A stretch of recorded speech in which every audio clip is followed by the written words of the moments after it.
ტელევიზიებისთვის გამოცხადებული ფინანსური ამნისტია და უპასუხო დარჩენილი შეკითხვები ხელისუფლების გადაბარებამდე ოპოზიციაში გადასულმა გუნდმა კიდევ ერთი გადაწყვეტილების მიღება მოასწრო. ტელემედიას დავალიანებები შეუცირა. ამნისტია ხელსაყრელი განსაკუთრებით იმ ტელეარხებისთვის იქნება, რომლებსაც არჩევნების შემდეგ ფინანსური კრიზისი შეექმნათ და მიზეზით გასართობი გადაცემებიც კი დახურეს. მარტო ბოლო 2 წელიწადში პირველმა არხმა იმედმა და რუსთავიორმა მილიონობით ვალები დააგროვეს. ეხმარება თუ არა ნაციონალური მოძრაობა მისდამი ლოიალურად განწყობილ ტელევიზიებს. მალხაჭკადუას რეპორტაჟი. თითოეულ ტელემაუწყებელს შეეწყობა ხელი ინვესტიციების მოსაზიდად და მათი ტელეკომპანიების გასანვითარებლად. დიდი მადლობა.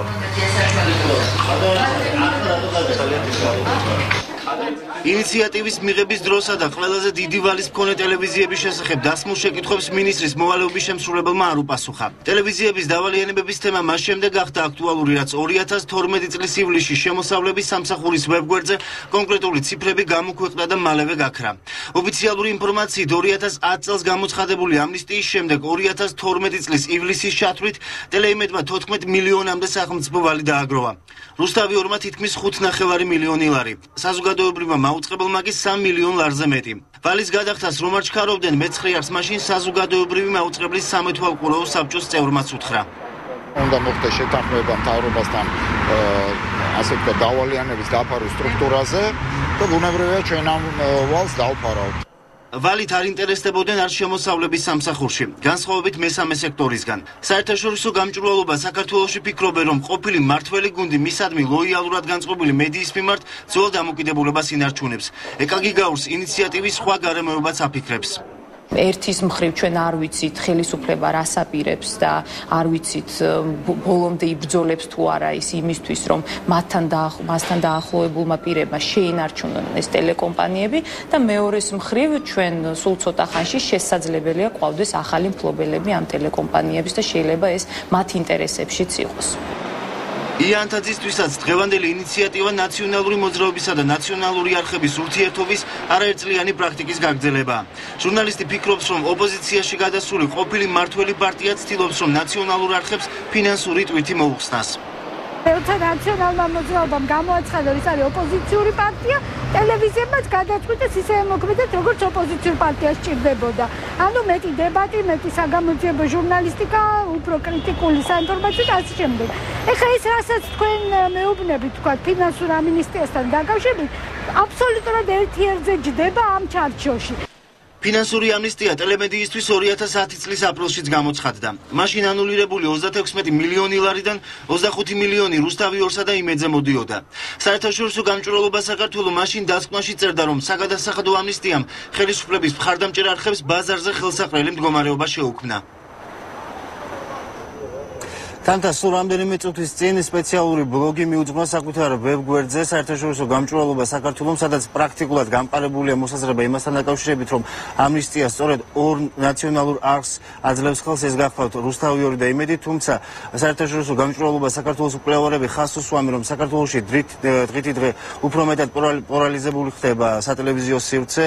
ცნობისთვის მე წაგიკითხავთ ამ უნარიც, მომავალი პრემიერ-მინისტრის ბიძინა ივანიშვილის ოჯახის წევრებიც ფლობენ რამდენიმე ტელეარხს და არა გამორიცხული ამ ტელეარხებაც ისარგებლონ საგადასახადო ამნისტიით.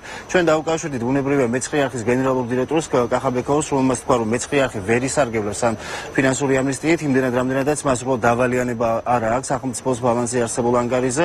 მსგავსი მდგომარეობა ტელეკომპანია მაესტროშიც და კავკასიაშიც, მეტიც კავკასიის აღმასრულებელი დირექტორი ნინო ჯანგირაშვილი ამბობს, რომ ამ ამნისტიის მოქმედების ვადა უნდა შეჩერდეს დაუყოვნებლივ იმდენად რამდენადაც ხელისუფლებას აქვს გარკვეული გეგმა, რომლის მიხედვითაც ის ბრწყალებში აპატიებს საკუთარი პოლიტიკისადმი ლოიალურად განწყობილ არხებს 20-მდე მილიონ ლარს. ჩვენ შეგვიძლია მოვისმინოთ ნინო ჯანგირაშვილის კომენტარს და აქ გვთავაზობთ რეგიონულ მაუწყებელთა ასოციაციის ხელმძღვანელის ნათია კუპრაშვილის კომენტარს, რომელიც ამბობს, რომ როგორც მე-9 არხს მაესტროს და კავკასიას ვერ ექნება დავალიანება სახელმწიფოს ბალანსზე, ასევე არც რეგიონულ მაუწყებელთა ქსელში შემავალ არხებს ექნებათ, იმდენად რამდენადაც ბოლო 1 წლის განმავლობაში ამ არხებს სერიოზული საგადასახადო წნეხის ქვეშ მოუწიათ მუშაობა. ჩვენ გთავაზობთ მათ კომენტარებს. თვალსა და ხელშუა ბიუჯეტიდან იპარავს მიხეილ სააკაშვილი და მისი ტელევიზიები 19 მილიონ ლარს მინიმუმ. ყველამ ზუსტად ვიცით, რომ არც ერთ სხვა ტელევიზიას არ აქვს დავალიანება, იმიტომ რომ არავის არ მიცემენ საშუალებას, რომ დააგროვოს დავალიანება. კავკასიას არც ერთი ლარი არ აქვს დავალიანება. მე მგონი არც მაესტროს, არც მე-9 არხს საერთოდ არავის, იმიტომ რომ შეუძლებელია დაგროვება ეგრევე ინკასოს დაგადებენ და ამოიღებენ ამ დავალიანებას. ბოლო 1 წლის განმავლობაში 2012 წელს განსაკუთრებით რეგიონული ტელევიზიების მიმართ საგადასახადო პოლიტიკა იყო ძალიან მკაცრი.